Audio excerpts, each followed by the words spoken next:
Tout ce que l'armée des États-Unis enseignait à ses soldats sur la survie n'était pas simplement une erreur, c'était un arrêt de mort signé. Imaginez un instant que vous êtes un béret vert d'élite. Vous possédez la meilleure formation que Fort Bragg puisse offrir, l'armement le plus avancé au monde et toute la puissance industrielle du Pentagone soutenant chacun de vos mouvements. Vous atterrissez dans la densité suffocante de la jungle, confiant en votre supériorité, et vous tendez la main vers votre radio pour coordonner une frappe aérienne dévastatrice. Mais soudain, votre propre allié vous arrête. Il ne vous arrête pas avec un salut respectueux ou une poignée de main amicale, il vous arrête avec un regard de pure terreur non dissimulé. Pourquoi cela se produit-il ? La réponse est brutale dans sa simplicité. Alors que vous étiez entraîné à déchaîner le tonnerre et à écraser l'ennemi avec le bruit, ces hommes étaient entraînés à devenir le silence lui-même. Aujourd'hui, nous exposons la réalité humiliante de la guerre du Vietnam que vous ne trouverez jamais dans les livres d'histoire américains officiels.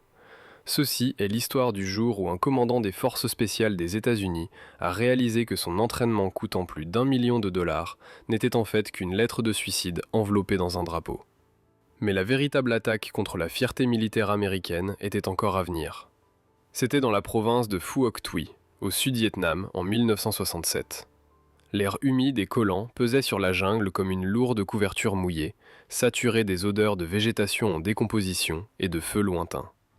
Pour le capitaine James Miller, cette odeur était le décor familier d'un travail qu'il connaissait mieux que sa propre famille. Il n'arrivait pas simplement en tant qu'officier, mais en tant que représentant de l'élite, diplômé des cours Ranger les plus difficiles, vétéran de 3 missions de combat en Asie du Sud-Est et expert en guerre non conventionnelle. Le Pentagone l'avait envoyé avec une mission simple mais dégoulinante d'arrogance. Inspecter le régiment du service aérien spécial australien. Sa tâche était de comprendre pourquoi ce minuscule contingent, comptant moins de 200 hommes, obtenait des résultats que des bataillons américains entiers ne pouvaient égaler. Miller était certain qu'il trouverait des étudiants diligents mais provinciaux qui avaient besoin qu'on leur montre comment une vraie superpuissance mène une guerre. Cependant, ce qui l'attendait au bord de la zone d'atterrissage le fit se figer avant même que les pales de l'hélicoptère ne cessent de tourner. Le lourd hélicoptère de transport UH-1 Huey toucha le sol rouge de la base de Nui Dat avec un rugissement assourdissant. Des tourbillons de poussière soulevés par les pales du rotor lui piquaient le visage comme des milliers de minuscules aiguilles. Le capitaine Miller sauta au sol, sentant le poids familier et rassurant de son sac à dos parfaitement préparé. Il ajusta son équipement de portage impeccable et chercha du regard le comité d'accueil. Il s'attendait à une formation de soldats, un officier pour faire un rapport, peut-être même une petite cérémonie digne de son rang et de son statut. Après tout, il représentait l'armée la plus puissante de la planète. Mais au lieu d'une réception formelle, il reçut la douche froide d'une indifférence absolue. À la lisière de la jungle se tenait un groupe d'hommes, et leur apparence ne provoquait pas le respect, mais un désir instinctif de vérifier le cran de sûreté de son fusil. Ce n'était que le premier choc dans une cascade d'humiliation qu'il allait endurer au cours des 72 heures suivantes. Devant l'officier américain se tenaient non pas des soldats au sens conventionnel du terme, c'étaient de véritables fantômes de la jungle. Leurs uniformes étaient si sales et usés qu'il semblait que le tissu avait pourri directement sur leur corps, se transformant en haillons d'une couleur gris-vert indéterminée qui se fondait parfaitement avec le feuillage. À leurs pieds, il n'y avait pas de bottes de combat réglementaires, mais d'étranges chaussures improvisées ou des chaussures légères en toile. Leurs visages étaient émaciés, leurs joues creuses couvertes d'une couche de crasse incrustée et d'une barbe épaisse, et leur peau ressemblait au cuir tanné d'un vieux tambour. Mais le trait le plus terrifiant était leurs yeux. Il n'y avait en eux ni enthousiasme militaire, ni simple fatigue.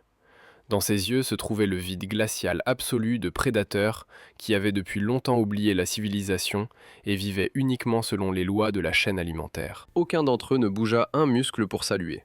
Personne ne se mit au garde-à-vous à la vue d'un officier supérieur. Il regardait le capitaine américain comme s'il était un jouet coloré, bruyant et inutile qui avait été accidentellement jeté dans une cage à tigres. Mais l'attaque la plus brutale ne visait pas sa vue, mais son odorat. Dès que le bruit des rotors s'estompa, le capitaine fut frappé par une vague d'odeur.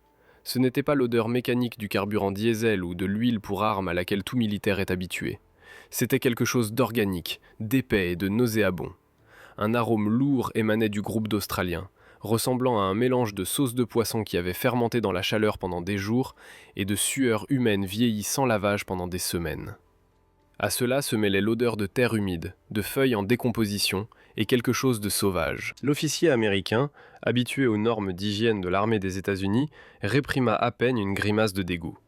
Ces hommes ne sentaient pas comme des soldats d'une nation civilisée. Ils sentaient comme la guerre elle-même, sale, en sueur et primitive. Un homme s'avança vers le capitaine, qui, à en juger par l'absence totale d'insigne de grade, pouvait être n'importe qui, d'un simple soldat à un général. C'était une violation flagrante du protocole. Dans les unités spéciales américaines, même les petites équipes étaient commandées par des officiers diplômés de West Point.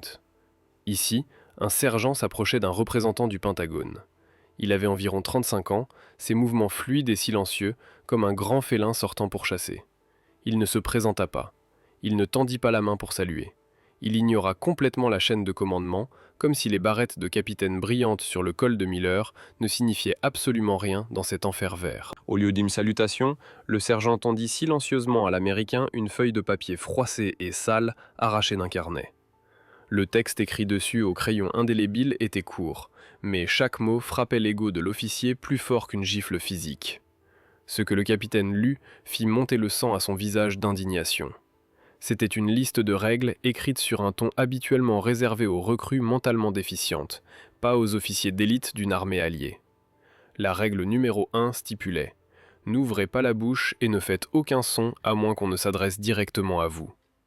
La règle numéro 2 interdisait catégoriquement l'utilisation de la communication radio en toutes circonstances sans un ordre direct et explicite du commandant de patrouille. La règle numéro 3 ne faites aucun mouvement à moins de recevoir un ordre spécifique de bouger. La règle numéro 4 sonnait comme une moquerie. Ne touchez à aucun équipement, matériel ou même à la végétation autour de vous sans permission spéciale. Et la 5e et dernière règle, qui détruisait toute l'autorité d'officier de Miller, ne remettez pas en question et ne discutez pas un seul ordre reçu, peu importe à quel point il peut sembler absurde ou insensé sur le moment. Ce n'était pas un briefing avant une mission. C'était un acte d'humiliation professionnelle. Le capitaine américain, qui avait commandé des centaines d'hommes et planifié des opérations complexes, était habitué à donner des ordres, pas à recevoir des notes avec des ordres de silence de la part d'un sergent mal lavé d'une armée étrangère.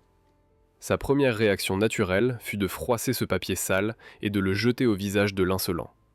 Il avait déjà inspiré pour remettre le sergent arrogant à sa place, pour lui rappeler la subordination, le rang, et qui représentait réellement la superpuissance ici. Mais quelque chose dans le regard de l'Australien fit rester les mots coincés dans sa gorge.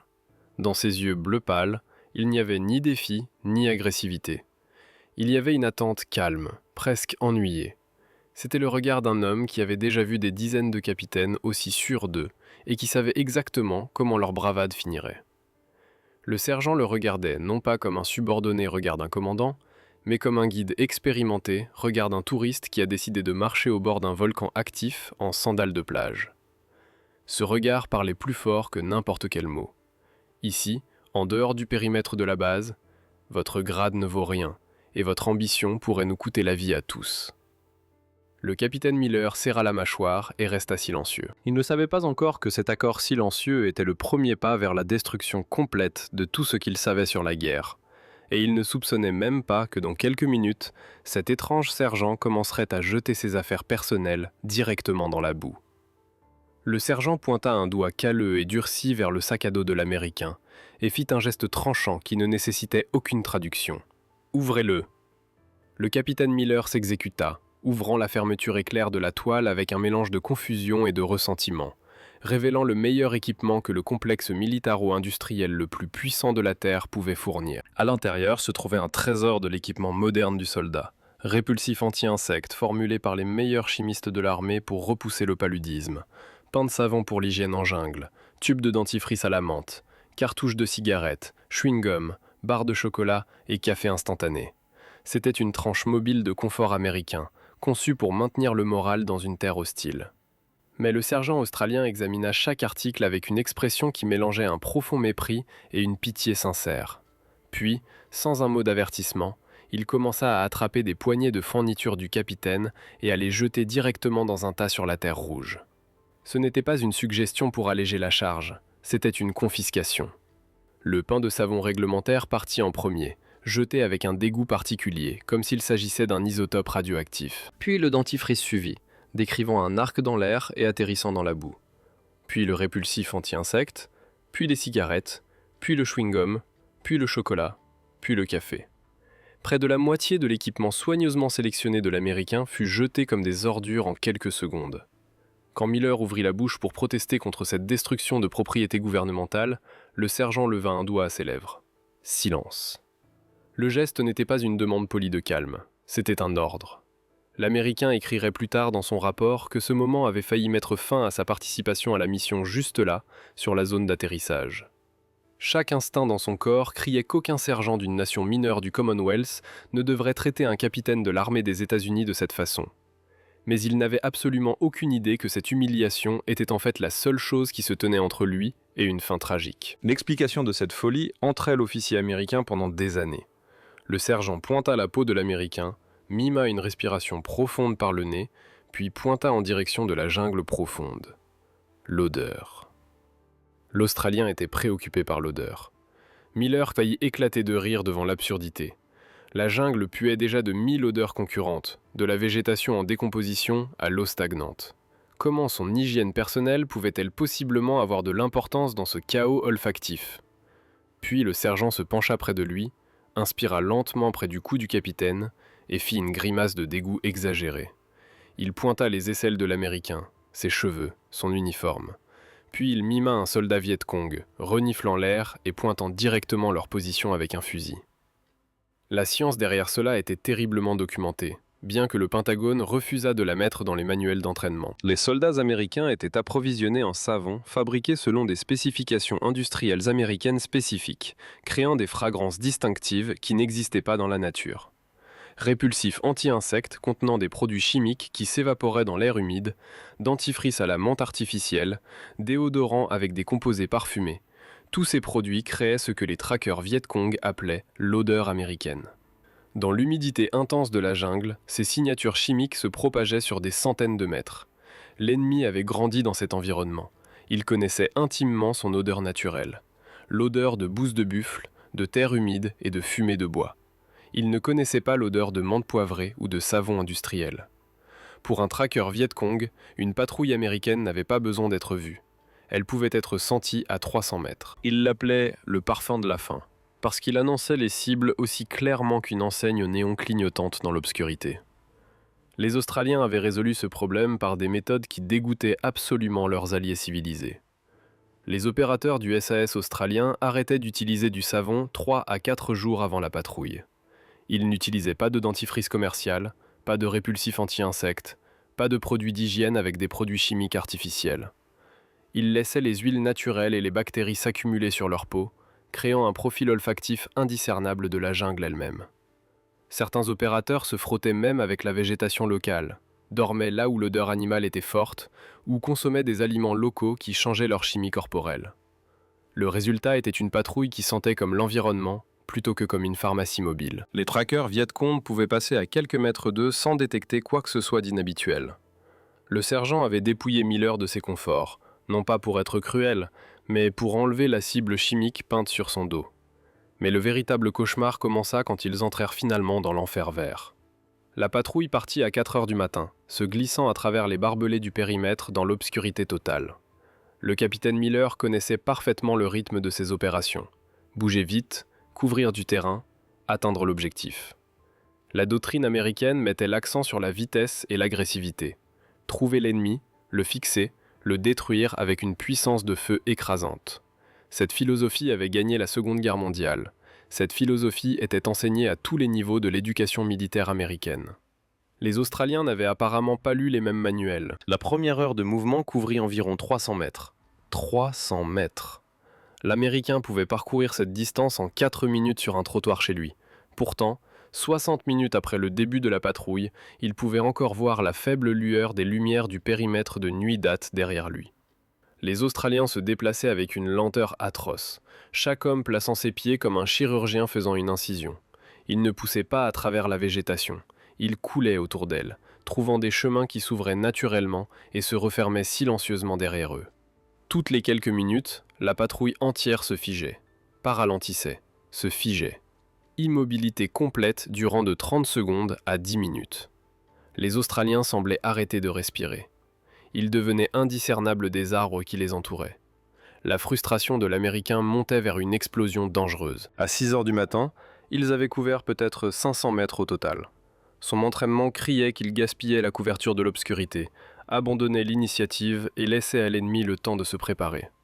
Sûrement qu'un mot discret au commandant de patrouille serait acceptable pour faire avancer les choses. Il se pencha vers le sergent et chuchota qu'il devait augmenter le rythme pour atteindre l'objectif avant que la fenêtre de mission ne se ferme. La réponse du sergent fut immédiate et brutale. Sans se retourner, il étendit son bras avec la paume vers le bas et pressa vers la terre. Assis, silence, attendre.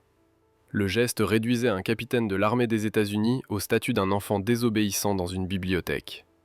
La troisième leçon frappa comme quelque chose d'encore plus personnel que la tactique.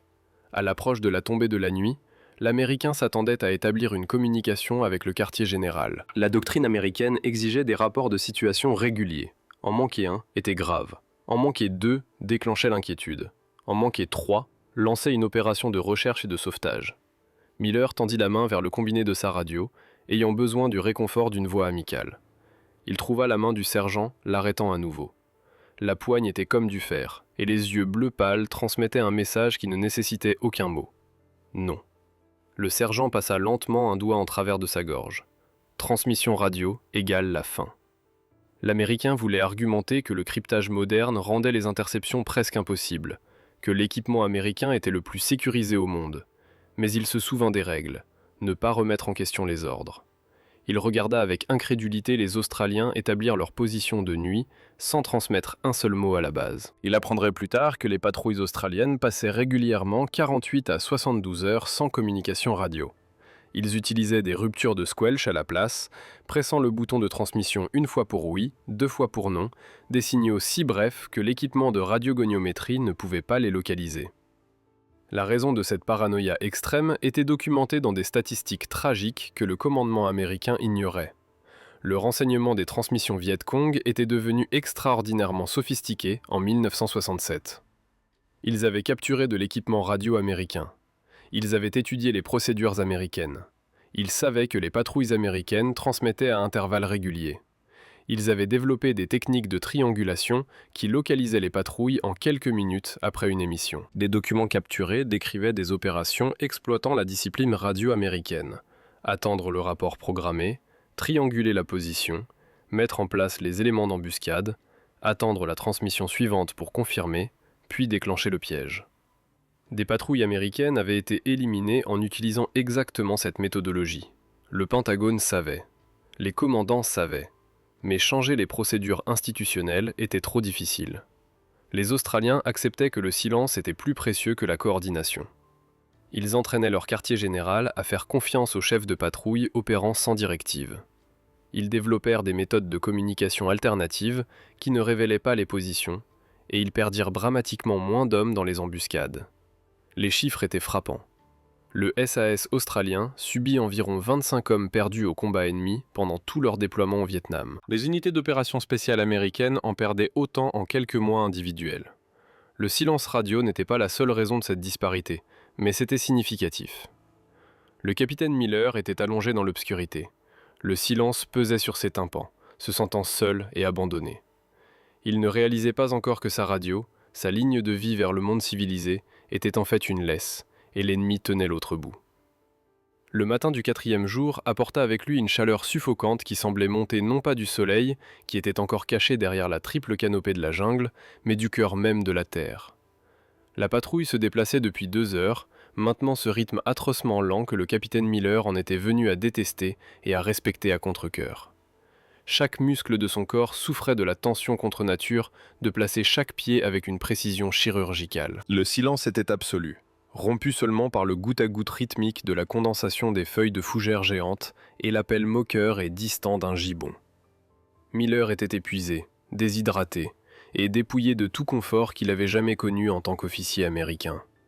Mais le véritable test de sa santé mentale était sur le point de commencer. L'éclaireur, un Australien élancé avec de la peinture de camouflage striée sur un visage qui semblait taillé dans le granit, se figea soudainement. Ce n'était pas l'arrêt décontracté d'un homme qui fait une pause. C'était l'immobilité de statue d'un prédateur qui a senti un changement dans le vent. Lentement, atrocement lentement, il leva un poing serré. Le signal se propagea le long de la ligne. « Halte! Figez-vous! Disparaissez !» Le capitaine Miller s'enfonça dans la végétation en décomposition, pressant son corps dans la boue rouge jusqu'à ce qu'il sente l'humidité froide tremper son uniforme. Il se fondit avec les racines d'un massif teck, son cœur battant contre ses côtes comme un oiseau piégé pendant 5 minutes. Il n'y avait rien, aucun son, aucun mouvement, juste le bourdonnement des moustiques autour de ses oreilles. Des moustiques. Il lui était interdit de les chasser. Il commença à douter. L'éclaireur avait-il imaginé cela? Était-ce un autre exercice de paranoïa? Et puis il les vit. Ils émergèrent du mur vert de la jungle comme des fantômes se matérialisant de la fumée. Pas une patrouille égarée, pas une bande désorganisée de guérilleros. C'était une unité de force principale, des réguliers nord-vietnamiens. Ils se déplaçaient le long d'un sentier caché qui croisait la route de la patrouille australienne à un angle de 90 degrés à moins de 40 mètres. Les yeux de Miller s'écarquillèrent.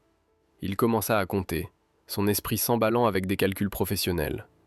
4 hommes, 8 hommes, 12, 16, 20, 24. C'était un peloton renforcé. Ils étaient lourdement armés et leur équipement était en parfait état. Miller vit les chargeurs incurvés distinctifs des fusils d'assaut AK-47. Il vit l'éclat terne des lance-roquettes RPG-7 portés sur les épaules. Il vit des mitrailleuses légères RPD avec des chargeurs tambours. Ces hommes n'étaient pas des fermiers protégeant leurs rizières. C'étaient des troupes de choc endurcies se déplaçant avec un objectif, se dirigeant vers les bases de feu américaines dans le sud. Ils marchaient avec une confiance qui glaça le sang de Miller. Ils ne chuchotaient pas, ils ne rampaient pas. Ils marchaient comme s'ils possédaient la jungle. L'entraînement du capitaine américain se déclencha avec la force d'un raz-de-marée. Chaque neurone de son cerveau, chaque conférence à laquelle il avait assisté à Fort Bragg, chaque manuel qu'il avait mémorisé hurlait un seul mot : embuscade. La situation était tactiquement parfaite. C'était le genre de configuration dont les officiers rêvaient toute leur carrière. L'ennemi se déplaçait devant eux, exposant son flanc. C'était le scénario classique de l'embuscade en L. La patrouille de Miller était dans une couverture dense, invisible. L'ennemi était à découvert. La portée était à bout portant, 40 mètres. À cette distance, les projectiles à haute vélocité de leurs fusils déchireraient les rangs nord-vietnamiens avant même qu'ils puissent décrocher leurs armes. Le doigt de Miller tressaillit vers le sélecteur de sécurité de son fusil M16. Son esprit rédigeait déjà le rapport d'après-action. Force ennemie engagée, plus de 20 confirmés éliminés, armes lourdes capturées. C'était une action digne de la Silver Star. C'était comme ça qu'on gagnait la guerre. On trouvait l'ennemi et on le détruisait avec une violence d'action maximale. Il regarda le sergent, attendant le signal. Il s'attendait à voir l'Australien déployer discrètement ses hommes, ajuster leurs arcs de tir, se préparant à déchaîner l'enfer. Ce qu'il vit à la place lui glaça le cœur.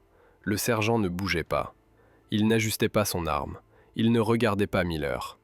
Il observait simplement. Ses yeux bleu pâle étaient fixés sur la colonne ennemie, les suivant avec l'intérêt froid et détaché d'un scientifique observant une colonie de fourmis. Il n'y avait aucune agressivité dans sa posture, aucune tension, seulement une immobilité absolue et terrifiante. Miller voulait crier. Il voulait tendre la main et secouer le sergent. « Êtes-vous aveugle ?» rugit son esprit. « Ils sont juste là, on les tient, c'est un tir au pigeon. » La colonne ennemie continuait de passer. 30 hommes maintenant, 35. Ils étaient si proches que Miller pouvait les sentir. L'âcreté de leur tabac fort, l'odeur des uniformes de coton humide, le goût métallique de l'huile pour armes. Il pouvait entendre des fragments de leur conversation. Ils riaient, ils parlaient de nourriture. Ils n'avaient aucune idée que 6 paires d'yeux les observaient depuis les ombres, tenant le pouvoir de vie et de mort entre leurs mains. Et pourtant, les Australiens ne faisaient rien. Cette retenue était plus douloureuse pour Miller qu'une torture physique. Cela allait à l'encontre de tous les instincts d'un guerrier américain. La culture militaire américaine était bâtie sur l'agressivité. Elle était bâtie sur la philosophie de trouver, fixer, combattre. Laisser l'ennemi s'échapper était une hérésie. C'était de la lâcheté. C'était un manquement au devoir. Si Miller rapportait cela au quartier général, s'il disait à son colonel qu'il avait regardé 40 soldats ennemis passer et n'avait pas appuyé sur la détente, il serait traduit en cour martiale, ou du moins sa carrière serait terminée. Le comptage des corps était Dieu. Le Pentagone exigeait des chiffres. Ils avaient besoin de cadavres pour prouver qu'ils gagnaient. Et voici un festin de chiffres qui passait juste devant eux. Mais l'humiliation n'avait même pas encore commencé. Le dernier soldat ennemi, un garde arrière avec une radio sur le dos, disparut dans le feuillage. Le son de leurs pas s'estompa. La jungle retourna à son silence bourdonnant. Miller resta allongé là, tremblant d'adrénaline et de rage. Il se sentait floué, il se sentait impuissant. Quand le sergent signala enfin qu'il était sûr de bouger, Miller rampa vers lui, le visage violet de fureur contenue. « Sergent !» siffla-t-il, son chuchotement tremblant de colère. « Qu'est-ce que c'était que ça ? Pourquoi n'avons-nous pas ouvert le feu ?» Le sergent le regarda, et pour la première fois, Miller vit une lueur de quelque chose comme de la pitié dans ses yeux durs. « Parce que nous ne sommes pas ici pour mourir, capitaine, » chuchota l'Australien. « Nous sommes ici pour observer et rapporter. » Il sortit une carte, ses mouvements délibérés et calmes. « Cette colonne se dirige vers le sud, » dit calmement le sergent. « Si nous les avions engagés, nous aurions peut-être tué 10, peut-être 15 hommes avant qu'ils ne se regroupent. » Il tapota la carte avec un ongle sale. Mais les survivants auraient appelé des renforts. Il y a un bataillon entier dans cette zone. Nous aurions été encerclés en 20 minutes. Le sergent fit une pause, laissant la réalité s'installer. Au lieu de cela, nous savons maintenant où ils vont, continua-t-il. Nous pouvons appeler l'artillerie. Nous pouvons appeler des frappes aériennes. Nous pouvons les éliminer tous sans risquer un seul de nos hommes. Il pointa dans la direction où l'ennemi était parti. Cette colonne est morte. Ils ne le savent simplement pas encore. Le sergent se pencha plus près, sa voix descendant à un murmure rauque. La guerre n'est pas une question de bravoure, capitaine. C'est une question de résultat. Miller s'assit, stupéfait. La logique était indéniable. Elle était froide, calculatrice et brillante.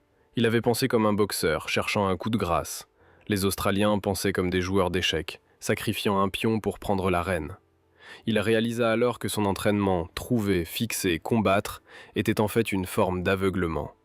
On lui avait appris à voir l'ennemi uniquement comme des cibles. Les Australiens les voyaient comme des informations. L'art de la frappe fantôme, mais la jungle est un professeur cruel, et elle avait un dernier examen terrifiant préparé pour le capitaine Miller. Une leçon non pas de patience, mais de violence explosive de survie. L'après-midi du 3e jour, alors que la patrouille revenait vers la zone d'extraction, leur chance s'épuisa finalement. Ils traversaient une zone d'herbe à éléphants s'élevant à 2 mètres de haut, la visibilité réduite à la longueur d'un bras. C'était le pire terrain possible pour un engagement de rencontre. Soudain, l'éclaireur tomba sur un genou. Mais cette fois, il n'y eut pas de signal de main lent. Il n'y avait pas le temps. « Contact devant, proche !» Le cri brisa le silence comme un bocal en verre tombé sur du béton. À 10 mètres devant, une patrouille Viet-Cong avait émergé de l'herbe. 8 hommes, pyjama noir, plastron plein de grenades. Le choc fut mutuel. Pendant une fraction de seconde, les deux camps se fixèrent, paralysés par l'intimité soudaine du conflit. Miller vit les yeux écarquillés de l'éclaireur Viet-Cong. Il vit la main de l'homme atteindre la culasse de son fusil. C'était ça, le moment de vérité. Les instincts américains de Miller rugirent à la surface, se retrancher, établir une base de feu, les flanquer, la réponse d'infanterie standard, tenir le terrain, fixer l'ennemi, appeler la cavalerie. Mais les Australiens ne se retranchèrent pas. Ils ne cherchèrent pas de couverture. Ils explosèrent. « Tirez et filez, go, go, go !» La voix du sergent trancha l'air. Et ce qui se passa ensuite fut une démonstration de chaos contrôlé qui défiait la physique. Les 5 Australiens ouvrirent le feu simultanément, mais ils ne visèrent pas. Ils ne choisirent pas de cible. Ils nivelèrent simplement leurs fusils SLR à hauteur de taille et vidèrent leurs chargeurs en un rugissement continu et assourdissant. Les lourdes munitions de 7,62 mm déchirèrent l'herbe à éléphants, déchiquetant végétation et chair. C'était le mur de plomb. Le bruit était indescriptible. Ce n'était pas le crépitement d'une fusillade. C'était un mur de son solide et physique qui frappa la poitrine de Miller. La patrouille Viet-Cong n'eut aucune chance de riposter. Ils furent submergés par le volume de plomb qui arrivait sur eux. Ils plongèrent au sol, terrifiés, convaincus qu'ils avaient marché sur une compagnie entière d'hommes désespérés. Ils gardèrent la tête baissée, tirant à l'aveugle en l'air, priant pour survivre. Miller tirait aussi, son M16 crépitant, l'adrénaline inondant son système. Il était prêt à recharger, à lancer une grenade, à charger en avant et à les achever. Et puis, brusquement, le feu australien cessa. Miller se retourna, s'attendant à voir ses alliés recharger, mais l'espace à côté de lui était vide. Les Australiens avaient disparu. Ils n'avaient pas tenu la ligne, ils n'avaient pas avancé. Ils s'étaient évanouis. Miller pivota et Levi sprintait sur le sentier, se déplaçant avec une vitesse qui semblait impossible pour des hommes portant de lourds sacs. Ils exécutaient la partie filée de la manœuvre. « Bouge, Yankee, bouge !» cria le sergent à 20 mètres derrière, faisant des signes frénétiques. Miller se releva d'un bond, l'esprit chancelant. « On fuit, pensa-t-il. On gagne, on les a cloués au sol. Pourquoi on fuit ?» Cela semblait mal, cela semblait honteux. Cela semblait être une déroute, mais il courut. Il courut jusqu'à ce que ses poumons brûlent comme du feu. Il courut jusqu'à ce que la sueur l'aveugle. Il courut devant les lianes qui déchiraient son uniforme, devant les rochers tranchants, au-delà de ses propres limites d'endurance. Les Australiens se déplaçaient comme de l'eau courante, glissant à travers la jungle, ne s'arrêtant jamais, ne regardant jamais en arrière. Ils coururent sur 500 mètres, puis ils crochetèrent à gauche, puis à droite, puis ils s'arrêtèrent, se laissant tomber en périmètre défensif dans un fourré de bambous.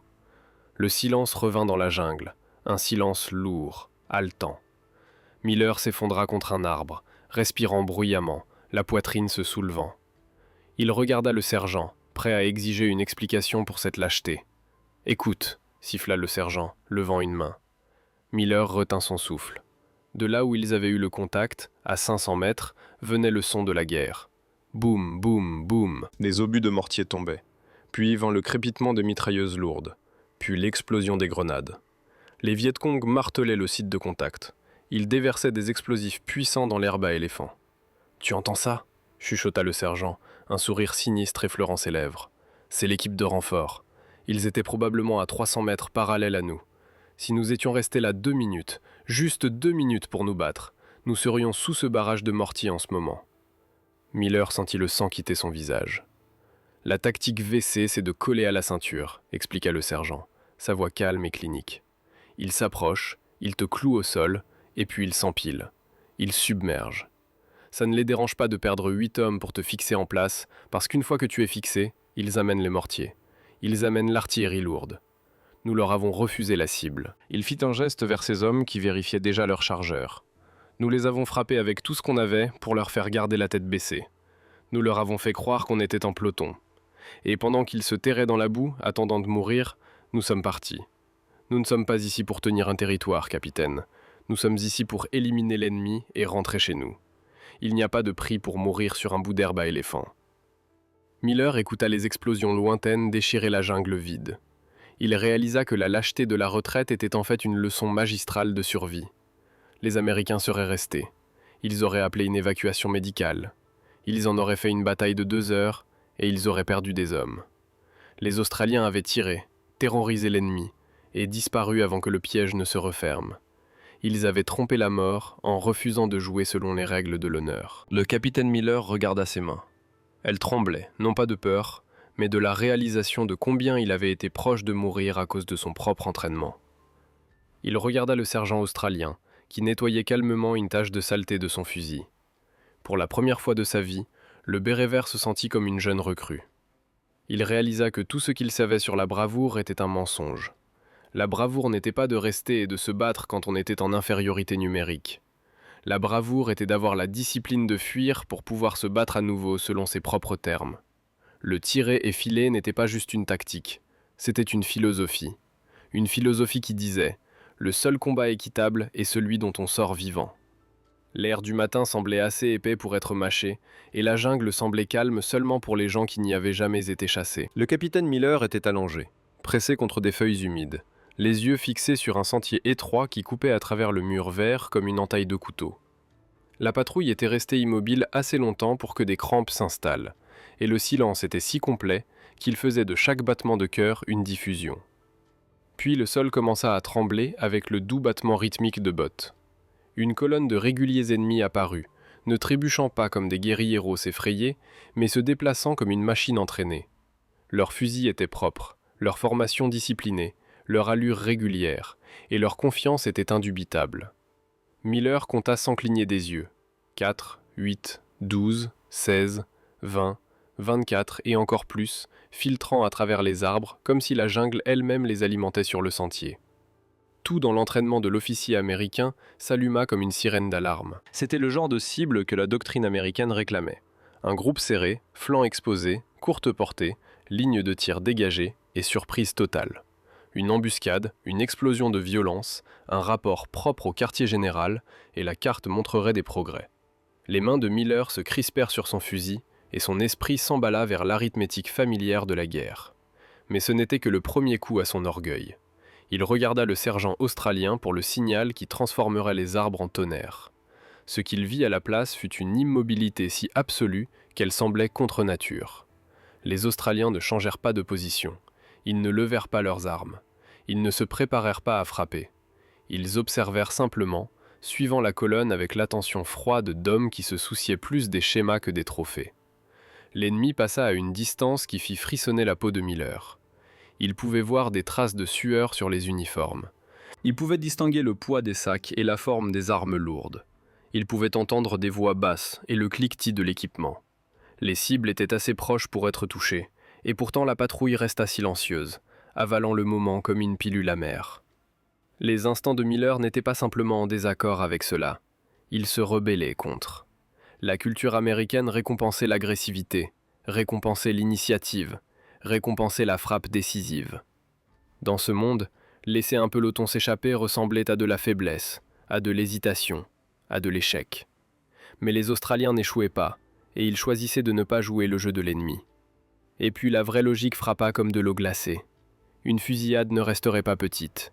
Une rafale de tirs de fusil convoquerait des équipes de mortiers, des escouades de renforts, des éléments de flanc, et toute la machinerie cachée de la jungle.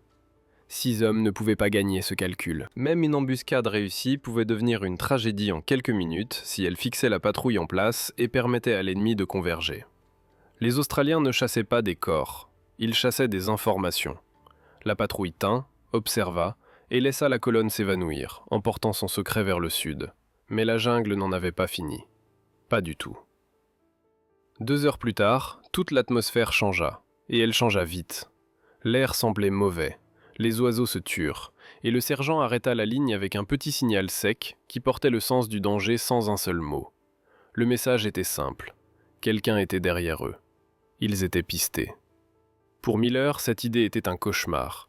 Une patrouille pistée est une patrouille piégée.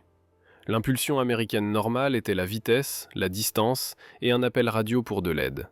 Mais il n'y avait pas de sprint ici, et il n'y avait pas de ligne de vie radio. Les Australiens firent quelque chose de plus froid, de plus étrange et de bien plus terrifiant. Ils firent demi-tour. Ils exécutèrent une boucle serrée, un crochet en bouton, se déplaçant parallèlement à leur propre piste et coupant pour surplomber le chemin qu'ils avaient déjà parcouru. C'était un acte de sang-froid qui semblait insensé, parce que cela signifiait choisir d'affronter le chasseur plutôt que de le fuir. Ils s'installèrent dans les feuilles pourries, canons couvrant la piste, corps aplati, respiration ralentie, yeux fixes. Les minutes s'étirèrent. La sueur coula sur les visages. Les insectes se posèrent et restèrent. Personne ne bougea. Puis 3 silhouettes apparurent, marchant doucement dans le corridor d'empreintes comme des professionnels entrant dans un atelier. Ce n'étaient pas des fusiliers ordinaires. C'étaient des pisteurs, des hommes entraînés à lire l'herbe pliée et les brindilles cassées. Comme si la jungle écrivait une confession, ils se déplaçaient les yeux sur la terre, scrutant les points de pression et les motifs, suivant le fantôme de la patrouille avec une certitude calme. Un pisteur s'arrêta assez près pour que Miller voie les pores de sa peau et la crasse sous ses ongles. L'homme étudia une marque dans la boue, déplaça son poids et se pencha en avant comme si la réponse était à quelques centimètres. La gorge de Miller se serra. Une seule toux, un seul souffle négligent, et toute la patrouille serait clouée dans une zone de mort. Mais les Australiens ne tressaillirent pas. Ils attendirent que les pisteurs partent. Ils les laissèrent fixer la piste, conférer par petits gestes, et continuer. Croyant toujours que la proie était devant. La patrouille ne s'échappa pas tant qu'elle reconfigura la situation. Les chasseurs avaient été manipulés, redirigés et humiliés sans qu'un coup de feu soit tiré. Et ce fut le moment où Miller comprit la cruelle plaisanterie. Dans cette jungle, l'homme bruyant est la victime. L'homme impatient est la victime. L'homme qui a besoin de prouver quelque chose est la victime. Les Australiens ne survivaient pas en étant braves au sens américain. Ils survivaient en étant insupportables dans leur discipline. Mais le test final arrivait, et il ne serait pas silencieux. Tard dans la journée, la patrouille traversa de l'herbe à éléphants qui s'élevait assez haut pour avaler des hommes entiers. La visibilité s'effondra à la longueur d'un bras. Chaque pas ressemblait à marcher dans un tunnel vert avec des mains tendues des côtés. C'était le genre de terrain où deux forces pouvaient entrer en collision sans avertissement. Et au Vietnam, les collisions avaient l'habitude de se transformer en tragédie. Cela arriva en un instant. Des silhouettes apparurent devant dans l'herbe, assez proches pour voir des visages avant que les cerveaux ne puissent traiter le danger. Le choc fut mutuel, une fraction de seconde d'incrédulité où les deux camps réalisèrent qu'ils avaient erré dans la gueule l'un de l'autre. L'instinct de Miller surgit, exigeant une posture défensive, exigeant une ligne, exigeant une position à tenir. Mais les Australiens ne tinrent pas le terrain. Ils détonèrent. Un mur de feu érupta de la patrouille en une seule explosion violente. Une courte tempête de balles conçue pour écraser l'initiative et surcharger l'essence de l'ennemi. L'herbe se déchiqueta, l'air claqua et crépita. L'ennemi plongea à couvert, incapable de juger les effectifs ou la direction. Soudain convaincu qu'il avait marché sur quelque chose de bien plus grand qu'une poignée d'hommes. Puis les tirs cessèrent, aussi brusquement qu'ils avaient commencé. Les Australiens bougèrent immédiatement, disparaissant latéralement et en arrière à travers le labyrinthe vert, laissant derrière eux la confusion au lieu d'une position fixe. Miller courut parce qu'il n'y avait pas d'autre option. Il courut à travers des lianes déchirantes et des racines glissantes, les poumons brûlants, l'esprit luttant pour accepter que le coup gagnant n'était pas de rester et de dominer, mais de partir avant que la jungle ne puisse fermer son poing. Mais ce n'était que le dernier rebondissement. En quelques minutes, l'endroit où le contact avait eu lieu érupta sous le feu entrant. Des mortiers commencèrent à tomber sur un sol vide. Des armes automatiques martelèrent une végétation qui ne contenait plus de cibles. Des renforts se précipitèrent vers un combat qui s'était déjà déplacé. L'ennemi avait été appâté pour frapper dans le vide. Les Australiens n'avaient pas fui. Ils avaient refusé d'être fixés. L'hélicoptère d'extraction arriva plus tard, et le bruit de ses rotors sembla irréel après des jours de silence imposé. Miller monta à bord avec un corps qui semblait écorché à vif et un esprit qui semblait réécrit. Il était arrivé croyant représenter le sommet de la guerre professionnelle. Il repartit sachant que la guerre professionnelle ne signifiait rien si l'environnement pouvait vous effacer en quelques secondes. De retour à la base, il fit la seule chose qu'un officier honnête pouvait faire. Il écrivit ce qu'il avait vu, sans romantisme et sans réconfort. Et il s'assura qu'il était impossible de l'ignorer. Il soumit un rapport de 47 pages détaillant la discipline de mouvement, le contrôle des odeurs, le silence radio et la logique de frapper indirectement plutôt que de s'accrocher au contact par fierté. Mais les institutions n'aiment pas l'humiliation. Le rapport fut classé, tamponné, enterré et traité comme un désagrément. Le système voulait des chiffres qui faisaient bonne figure sur un graphique, pas des méthodes qui exigeaient de l'humilité. Le système voulait du bruit, pas du silence. Le système voulait des batailles prévisibles, pas des patrouilles invisibles qui refusaient de jouer selon les règles attendues. Et l'histoire rendit son verdict en arithmétique brutale. Des années plus tard, beaucoup de ces principes réapparurent dans de nouveaux manuels, après que de nouvelles guerres eurent forcé de nouvelles leçons, comme s'ils avaient été découverts plutôt qu'appris à la dure il y a longtemps. Les noms changèrent, les théâtres changèrent, et les uniformes changèrent, mais la vérité de la jungle resta la même. La survie appartient aux silencieux, aux patients et aux impitoyables dans leur discipline. Le sergent aux yeux bleu pâle n'avait jamais besoin de discours. Il n'avait jamais besoin de médailles. Il n'avait jamais besoin de gagner un argument dans une salle de briefing. Il communiquait toute la doctrine avec des actions si claires qu'elles ressemblaient à une gifle. Ferme-la et observe.